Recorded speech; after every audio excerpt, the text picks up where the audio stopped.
교수, 김만음 정치평론가와 함께 지방선거를 앞둔 정치권 움직임 짚어보도록 하겠습니다. 두 분 어서 오십시오. 네, 안녕하세요. 네. 저희 먼저 지역별 판세를 짚어보기 전에 먼저 이 신당 얘기를 해야 될 것 같은데요. 민주당과 새정치연합이 당명을 확정을 했습니다. 새정치민주연합으로 확정을 하고 오늘 이제 창당 발긴 대회를 열었거든요. 일단 이름에 대해서 두 분은 어떻게 생각하시나요?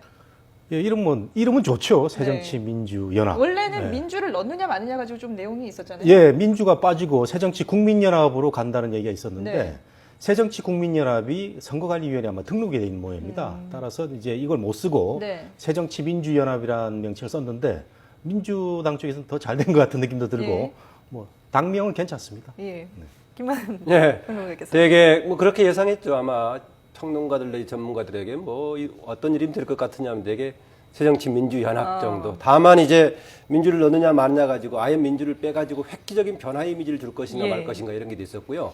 또 민주를 안 넣었을 경우에는 민주당이라는 이름으로 다른 사람들이 다른 세력들이 등록을 할 수도 있다. 만약에 민주당에 들어있으면은 유사명칭 금지에 따라서 이제 민주당을 등록하기가 쉽지 않은데 네. 아예 빠져버리면은 새로운 세력이 등록할 수도 있습니다. 지난번에 한나라당 버리고 새누리당이 됐을 때 예. 일부 지역에서 한나라당으로 등록해가지고 1%가량 얻기도 하고 그랬습니다. 그래서 그렇군요. 그런 점도 있고 해서 대개 예측했던 대로 그 정도로 된 것 같습니다. 예. 근데 새정치민주연합이긴 한데 약칭으로 썼을 때는 새정치연합으로 쓰기로 했거든요. 이건 또 어떻게 해석을 해야 될까요? 뭐 앵커께서도 느끼시겠지만 안철수 의원한테 힘 실어주는 거 아닙니까? 예. 요즘 뭐 폭탄주 마시면서 건배사도 안철수 의원이 새정치 그러면은 뭐 부탁한가요? 아니면 뭐 책임져라고 얘기를 한다는데 네. 안철수 진영, 새정치 진영에 힘을 실어주기 위해서 약칭도 자연스럽게 된 것 같아요. 네. 조합을 잘한 것 같습니다. 그냥 했을 때는 전에 했던 새정치연합으로 부르고 새정치민주연합 7자가 되는데 과거에 새정치국민회 7자였어요. 네네네. 운율은 딱 맞습니다. 네. 맞기는 맞는데 이제 일단 이번 지방선거에서는 새정치를 어쨌든가 화두로 던져야 되겠기 때문에 약칭했을 때 강조한다는 점 조합을 잘한 것 같습니다. 그렇군요. 일단 이렇게 이제 큰 무리 없이 이름도 정했고 이렇게 추진을 해 나가고 있는데 앞으로가 사실 또 고비들이 더 많이 남아 있다라고 보는 사람들이 많거든요. 실제로 이제 그 신당의 어떤 그 지지도를 보면은요. 저희가 지금 자료를 준비한 게 있는데요. 새누리당의 지지도가 소폭 상승한 반면에 통합신당의 지지도는 주춤한 것으로 나타나고 있습니다. 지금 이 지지도가 나오고 있죠. 새누리당이 41%, 그리고 통합신당이 30%. 그때는 이제 당명이 정해지기 전이었고요. 그리고 의견을 유보하거나 없다라는 의견이 26%였습니다. 앞으로 이 새정치민주연합의 창당 절차 순조롭게 나갈 수 있을까요? 쉽지 않죠. 네. 오늘 뭐 타운홀 미팅 형식의 발기인 대회를 했습니다만은 지금 뭐 당의 그 헌법이라고 할 수 있는 정강 정책조차도 그 합의되지 않은 상태에서 네네. 인위적으로 지금 조합을 한 그런 경우거든요. 따라서 이벤트 효과가 이제 사라지고 한 거기 때문에 저렇게 좀 지지부진한 뭐 30% 정도 보이고 있는데 네. 뭐 성찰적 진보와 합리적 보수를 아우르겠다는 이런 뭐 큰 틀의 방향은 정해져 있는 것 같은데 이 안철수 의원이 내건 이 새정치가 민주당하고 합침으로써 좀 뭐 새정치라는 이 단어 자체가 좀 퇴색돼 버렸어요. 네. 헌정치 쪽의 그 진영하고 합친 그런 의미에서는 계속 이 저 민병도 의원들이 고민을 하고 있는데 앞으로 이 저 새정치 민주연합이 얼마나 그 쇄신과 국민 눈높이에 맞는 정강 정책을 내놓느냐 여기에 따라서 지지율이 뭐 오르고 내리고 할 것 같습니다. 예. 저는 뭐 창당 절차는 그렇게 복잡하지 않을 거로 봐집니다. 당장 또 되게 합하다 보면 권력 투쟁의 문제가 생기는데요. 이번의 경우에는 국회의원들에 관련돼 있는 지역위원장을 새로 선출하는 그런 계기가 아니기 때문에 지방 선거를 앞두고 있어서요. 권력 투쟁 소요는 크지 않을 거다라는 거고요. 지난 초반 12일 날이었으니까 오늘 16일. 네. 딱 2주 지난 거 아닙니까? 네. 아까 조사는 보니까 10일에서 13일이니까 8일을 앞서 지나고 갤럽 조사요? 예, 예. 좀 지난 것 같은데 처음에 2일 날 합당 발표에 비해서 그 이후로 특별하게 국민들에게 주목받을 그런 변화는 없었죠. 네. 기껏 해봐야 중간에 삼지대 통합 방식을 두고 당대당 할 것인가 예, 말 예. 것인가 이 정도만 지나갔으니까 그동안에 초반에 비해서 조금 이래 주춤했던 그런 거 있을 것 같습니다. 저는 정강정책이라 뭐 당헌 당규의 경우에는 이전에 민주당이라든가 아니면 새정치연합에서 준비해왔던 이런 내용하고 특별히 다를 게 없을 것이다. 그런 것은 고민이 없을 것이다. 다만 이제 새롭게 출발한다고 했는데 네. 기존의 정당하고 다르게 뭔가 통합적인 정치를 하겠다. 진영 논리에 쌓이지 않겠다.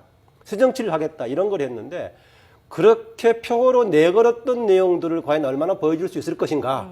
이게 되겠고요. 좀 더 구체적으로 이제 후보 경쟁력이 되겠는데 새누리당 진영에서 이른바 중진 차출론 대상들이 전부 이제 가시거나 됐죠. 네네네. 그렇기 때문에 이제 새정치연합에서도 후보들을 이제 정리해가면서 네. 상대서로 1대1로 대결을 구도해서 어떻게 될 것인가. 또 바닥에서는 이제 무공천하기로 했던 기초 단위가 어떤 영향을 미칠 것인가. 이런 변수들이 작동할 겁니다. 아마요. 근데 새 정치에 대한 그런 정책들이 나와야 되지 않을까요? 글쎄 그렇습니다. 그러니까 일반적으로 얘기하는 정당에서 만들었을 때 무슨 정강정책, 무슨 주요 정책, 예. 당헌 당규 이런 것에 대한 작업 자체가 고민이 아니라 네. 그건 이미 지금 만들어진 바가 있기 때문에 네. 여러 과정을 거치면서 전문가들 합의도 거치고 했는데 이렇게 새로 지금 뭉쳐서 새 정치를 지향한다고 했을 때 과연 무엇을 다르게 할 것인가 이런 게 나와야 될 겁니다. 네. 오늘 일단 부분적으로 발표하긴 했습니다. 예컨대 몇 가지 발표를 했죠. 민주적인 시장 경제도 얘기한다든가 네. 아니면은 정의로운 복지 국가도 얘기했고 네. 그 다음에 통일 관련 평화 문제를 이야기하면서 우리 헌법 조항에 있는 내용을 그대로 강조를 했습니다. 튼튼한 안보를 토대로 해가지고 자유민주적인 기본 질서를 지향한 평화 통일을 지향한다 해가지고 네. 혹시 기존에 여당이라든가 보수 진영에서 야당을 두고 정북 관련 공격의 소재가 되기도 했던 이런 부분을 명확하게 좀 깔끔하게 정리하려고 했던 그런 내용도 좀 돋보이긴 합니다. 그렇군요. 아니 근데요. 네. 이 슬로건하고 네. 정강 정책은 구분이 돼야 됩니다. 예. 정강 정책은 지금 하나도 없어요. 하나도 없고 이 정치학 교과서 원론에 보면은 이 정당 정치를 하는 이유가 이 가치를 갖다가 이제 분배를 어떻게 하느냐 이런 예. 문제인데 이런 문제는 매우 중요하거든요. 그래서 이 정강 정치 나와야 되는데 이거 없이 해버렸습니다. 네. 지금 이제 그동안 나온 얘기가 조금 전에 이제 우리 김 원장님 말씀하신 그런 그 얘기하고 네. 안철수 진영에서는 새 정치 정말 계속 그 퇴색돼가는 새 정치가 나와 있고 네. 민주당 진영에서는 특권 내려놓기 이 얘기를 하고 있는데 오죽하면 그 떠나간 최장집 교수가 이게 무슨 그 새로운 그 방향의 그 정치 모습이냐 네. 비판을 하고 있지 않습니까? 그런 점에서는 빨리 구체화 시켜가지고 뭐 지방선거 전이라도 그 새로운 모습의 정강 정책을 좀 만들어서 국민들한테 좀 심사를 받아야 될 것 같아요. 그게 아마 창준이 관련을 선관위에 등록한다고 하더라도요. 네. 정강정책 지향하는 바라든가 아니면 본격적으로 창당이 됐으면 당연히 정당 등록 조건에 들어가기 때문에요. 예. 그건 들어가야 될 겁니다. 그리고 최장직 교수 얘기는 상당히 참고할 만한 내용이라고 보긴 합니다. 네. 그러다 최 교수 자체가 무슨 정치 현실에 대해서 전지전능하거나 뭐 대단한 분은 아니기 때문에 그걸 전적으로 인용할 대상은 아닙니다. 어쨌든 이제 뭐 창당 준비를 위해서 이제 앞으로 절차를 밟아 나갈 테니까 거기에 대해서는 좀 더 지켜보기로 하고요. 자, 이제 또 새누리당에서는 오늘 이제 공식 출마를 선언하는 사람이 두 사람이 있습니다. 김황식 전 총리 그리고 이제 원희룡 전 의원인데요. 먼저 김황식 전 총리 얘기를 해보면은 일단 정몽준 의원하고 서울시에서 이제 맞붙게 됐는데 정몽준 의원이 조금 우세하다라는 평가가 많습니다. 어떻게 보십니까? 그렇죠. 지금 뭐 나온 여론조사로는 한 10여% 앞서가는 걸로 예. 나와 있어서 본인도 이제 앞서가기 때문에 5대 몇으로 이기면 뭐 역전되기 쉽지 않다 이런 얘기도 네. 하고 있는데 김황식 전 총리는 이번에 귀국하는 모습을 좀 보면은요. 네. 상당히 내부적으로 준비가 많이 된 것 같습니다. 그 박심을 업었는지. 어떤 점에서 그렇게 보시는 건가요? 뭐 저 당협위원장들 몇 사람들이 네. 가서 상당히 조직적으로 준비를 하고 있는 것 같고요. 그리고 뭐 도착하자마자 이분이 이제 연세가 67인가 되는 분인데 네. 도착하자마자 현충원 그 참배에 이어서 아주 의욕적인 모습으로 하는 걸 보면 예. 상당히 미국에 있으면서 준비를 많이 해서 저는 추격을 한다면 박빙의 차로까지 쉽게 갈 수도 있다 이렇게 생각이 됩니다. 네. 저도 내부 경선에서 김황식 전 총리가 상당히 경쟁력 있다고 봅니다. 예. 며칠 전 공항에 들어와서 기자회견 하는 것 보고 정말 거침없다는 느낌 받았는데요. 그게 물론 쟁점이 됐던 건 이미 답이 나와 있기 때문에 네, 그동안에 네. 미국에 있으면 준비해서 공항에서 답이 그렇게 나올 수는 있는데 네. 상당히 정확하게 준비를 많이 했던 느낌이 들었습니다. 아까 내부 경선을 위한 준비도 있었지만은 자세가 상당히 정치적인 자세로 바뀐 것 같습니다. 예. 뭐 굿바이 히트로 해서 역전 성공하겠다 이런 말 하면서 또 무슨 얘기를 했느냐. 자기는 당의 승리, 여당의 승리를 위해서 최우선에 두겠다. 경우에 따라서는 희생분투도 할 수 있겠다. 뭐 이런 얘기하면서 상당히 강하게 얘기를 하고 또 직접적인 본선의 마지막 경쟁 대상이 될 박원순 현 시장에 대해서도 장점과 약점을 지적한 것 같고요. 네네.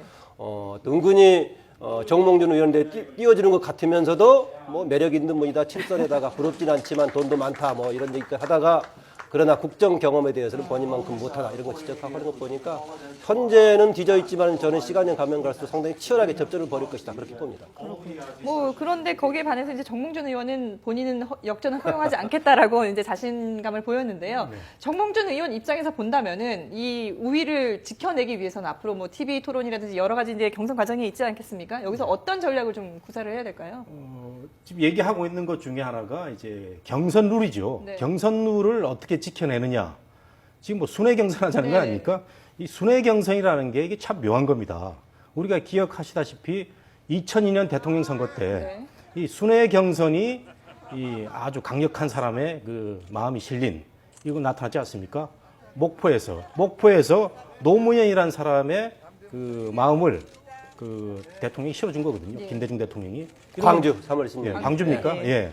그런 점에서 뭐 순회 경선이라는 게 이 시차와 공간을 옮겨 다니면서 특정 그 시점에서 임팩트를 주는 거거든요. 네.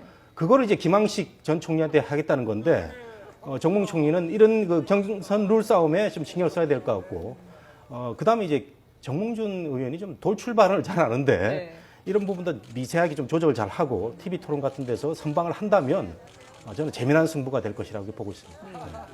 방금 말씀하신 대로 이제 서울 지역 또 경기 부산 지역의 경우에 순회 경선한다라고 돼 있기 때문에요.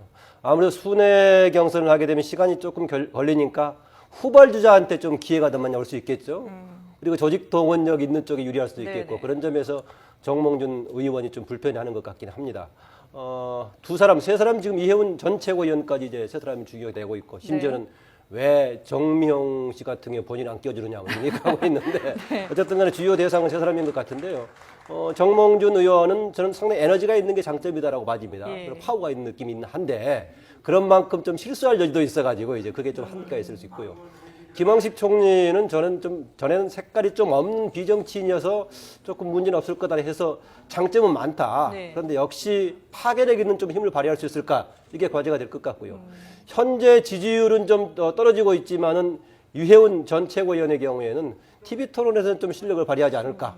TV 토론에서는 상대적으로 김항식 전 총리하고 이해운 최고가 상대적으로 좀 유리하지 않을까 이런 느낌도 생각이 듭니다. 사실 근데 김혜훈 의원이 이렇게 이해훈. 이해훈 의원이 그 후보가 사실 떨어지는 그 급은 아니지 않습니까? 사실 거물급인데 워낙에 지금 다른 상대 두 후보가 더 거물급이 나오다 보니까 좀 묻히는 감이 없잖아 있긴 있어요. 그러다 보니까 이제 이해훈 후보가 언제 캐스팅 보트를 이제 행사할 것이냐 여기에 대해서도 지금 또 얘기가 많이 나오고 있거든요. 이해운 최고위원은 뭐 경제 전문가고 예. 상당히 소신 있는 발언으로 뭐 원조 친박인데 사실은 좀 박심을 못 얻고 있는 이런 측면이 있는데 근데 최근에 그 정몽준 의원하고 뭐 연대설이 나와요. 이런 거는 저는 결코 뭐 바람직하지도 않다 보는데 뭐 연초에 뭐 이사를 가가지고 뭐 정몽준 의원하고 물밑 거래를 해가지고 다음 뭐 그 지역구를 물려받는다 이런 얘기도 나오는데 이건 뭐 결코 좋은 거 아닌 것 같고 저는 3파전 뭐 되면은 그 2대 3대 3대 2의 룰에서는 이해훈 최고위원도 상당한 투표력을 가지고 있다고 보는데 예. 또 하나 이제 정미용 그 후보를 얘기를 하셨는데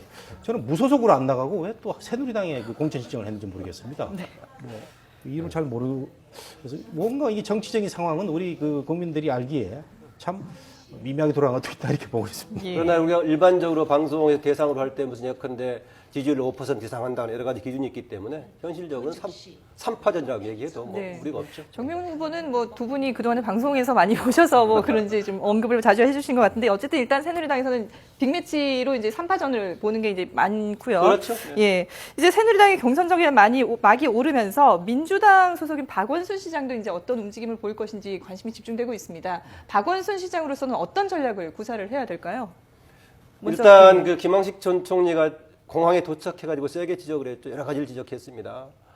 지금 서울시장이라든 행정가보다는 시민운동 연장선상에서 하고 있는 것 같다라고 얘기하고 있고 심지어는 어제 오늘 얘기하면서는 그 새 모녀 지금 자살 사건도 서울시장 책임으로 얘기하고 있는데 반대쪽에서는 당연히 그것이 국가 운영의 책임 아니냐라고 지적할 수 있겠고요. 예. 그다음 4대강 문제 어떻게 된 것이냐 하고 할 수 있기 때문에 네. 김항식 전 총리 관련해서는 아마 현재뿐만이 아니라 지난 이명박 정부 때 관련해서 치열한 조금 논쟁의 소지도 있습니다. 네. 김항식 전 총리에 대해서 박근혜 현 정부의 정책에 대해서 어떻게 평가하느냐 국정 수행에 대해서 보니까 지지도가 말해주고 있지 않는 이런 말씀했단 말이죠. 예. 그렇다고 본다면 김항식 총리가 있던 시절에 국민의 판단은 지지도가 말해준다면은 이명박 정부에 대한 지지도가 그렇게 낮았는데 네. 그럼 그 책임은 어떻게 질 거냐 이런 여러 가지 공방이 오갈 수가 있다고 봐집니다. 그렇군요. 그 김항식 전 총리하고 박원순 시장하고 이 구원이 많습니다. 대법관 될 때도 두 번이나 그 경험을 내가지고 박원순 시장이 안 되고요. 예. 천안함 사건 났을 때 박원순 시장이 조금 표현을 잘못해가지고 말씀이 많았는데 또 김항식 전 총리는 어땠습니까? 그 순직한 장병들 앞에서 비를 맞으면서 그 추도를 하는 그런 모습이 있었고 상지대 이사를 할 때 그때 소송이 있었는데 주심 재판관이 김항식 전 총리였거든요. 이런 더 불편한 관계가 있고 최근에 또 저 박원순 시장은 정몽진 의원하고 굉장히 감정적인 그 치고받는 싸움을 하고 있는데 뭐 재미는 있습니다만은 서울시장 후보들이 이렇게 뭐 감정적으로 주고받는 거는 그렇게 아름다워 보지는 않는다. 예. 근데 박원순 시장이 좀 유의해야 될 것은 한 게 없다는 데 대해서 적절한 방어 논리를 펴야 될 것 같아요. 사실 뭐 한 2년 뭐 반 좀 했습니까? 네. 한 게 없다. 저도 뭐 뚜렷이 한 게 없다는 느낌이 들어서 이걸 어떻게 유권자들한테 설명을 해야 될 것인가. 그게 관건인 것 같습니다. 며칠 전에는 한 게 없다라니 하면서 몇 가지 넣어놓긴 했던데요. 네. 우선 박원순 시장과의 경쟁 이전에 내부 경선이 한편으로는 이벤트 효과로서 주목을 끌기도 하겠지만 네. 경우에 따라서 서로의 약점을 확인해주는 내상을 입을 수 있기 서로 때문에 홀대는 서로의 경우가 상대방을 있다면요. 확인할 수 있는 예. 계기가 돼가지고 그 과정을 거치면서 또 한 번 하면 될 겁니다. 그러나 어쨌든 간에 내부에 새누리당 내부의 경선도 상당히 접전 예상되는 치열한 과정이 될 거고 네. 어느 쪽이 되든 간에 박원순 시장하고 또 치열한 접전이 될 겁니다. 어느 새누리당- 한쪽이 압도적인 우위는 서기는 어려울 겁니다. 예, 새누리당 내부적으로 본다면 서로 네거티브 전략은 좀 자제하는 것이 낫겠네요. 그래도 아무래도 경쟁하다 보면은요, 결국은 상대를 이기는 것이기 때문에 예. 제3을 이기는 것이 아니라 상대방을 누르는 것이기 때문에 비교 우위를 주장하다 보면 상대의 문제를 공격적으로 할 수밖에 없죠. 그렇군요.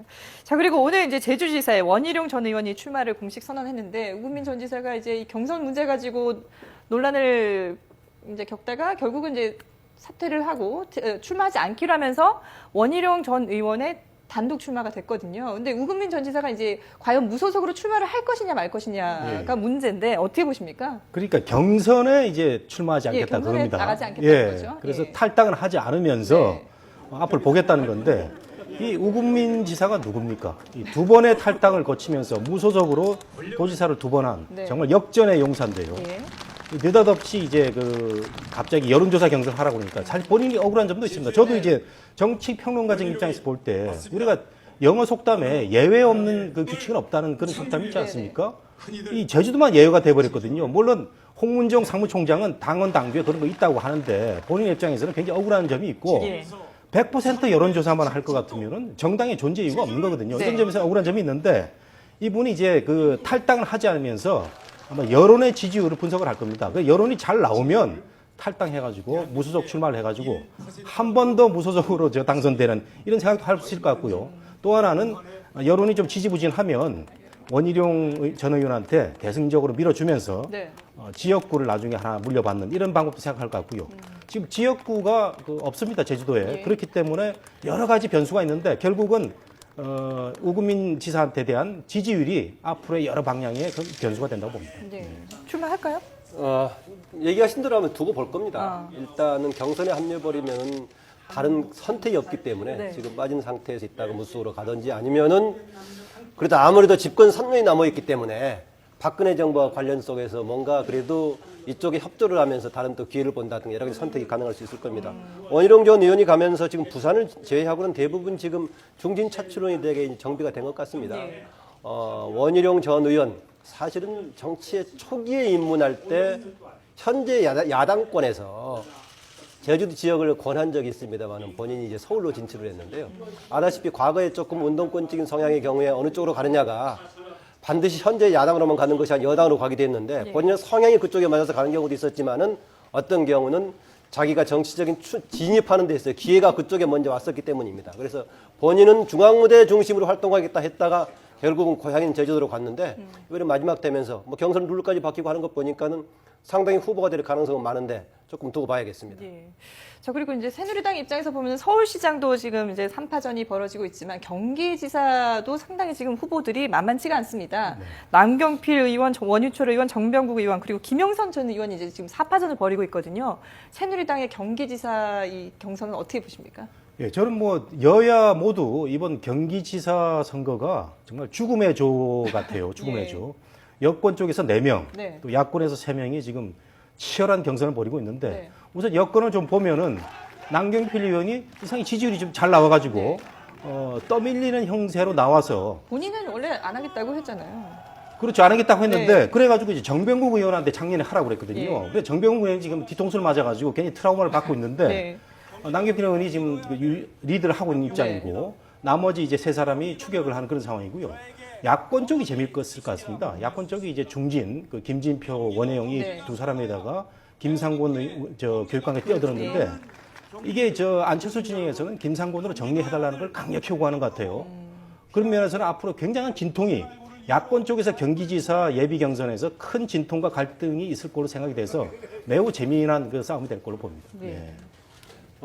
얘기하신 대로 아마 그건 일단 그 싸움은 특정 누구를 전략 공천하는 문제가 아니라 경선 방식이 아마 조정으로 가지 않겠는가. 그러나 아직 경선 방식까지는 확정이 안 돼 있으니까요. 네. 그걸 두고 얘기할 것 같고 얘기하신 대로 이미 지난번까지 출마했다가 후보도 아니라 과정에서 이제 한번 물러났던 김진표 의원을 비롯해서 뭐 새롭게 또 역량을 보이고 있는 원혜영 의원 한 명은 빠졌습니다만은 김창호 전 국정홍보처장도 뛰어들어서 굳이 따지자면 4명이 되긴 합니다만은 네. 그래서 그런 과정이 됩니다. 그래서 일단 야당은 내부의 경선 규칙을 어떤 방향으로 정할 것인가 이쪽이 되어지는 거예요. 네. 현재로서는 여당, 새누리당은 좀 남경필 의원이 앞서는 쪽으로 돼 있죠. 예. 제가 그런 얘기를 반복적으로 합니다만은 만약에 남경필 의원이 애초에 정병국 의원 등과 더불어서 동시에 출마 선언했다면은 그렇게 좀 앞서가는 모습을 보였을까?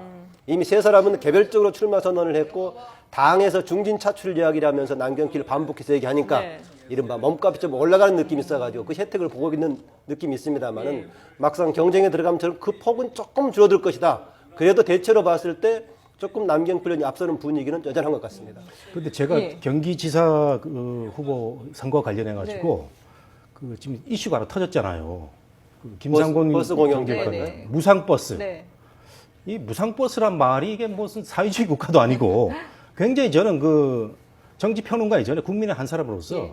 이건 너무 지나친 포퓰리즘 공약을 들고 나온 겁니다. 이 무상급식만 해도 재원이라든가 여러 가지 문제가 많아가지고 겨우겨우 하고 있는데 네.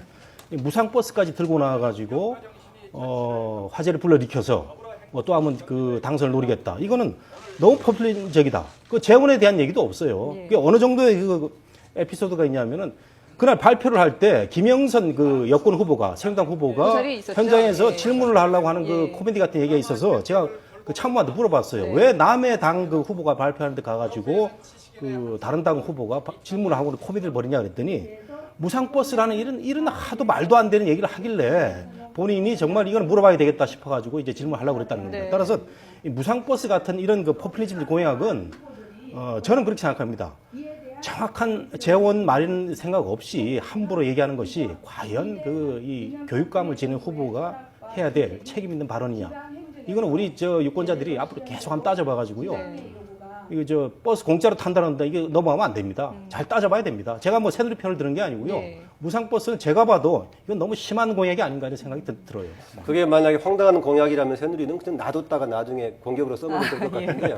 그런데 이거는 그냥 결정되는 것이 아니라 원래 무상버스가 아니라 버스 공영제는 원혜영 지금 의원이 네. 자기의 핵심 공약으로 내걸어 가지고요.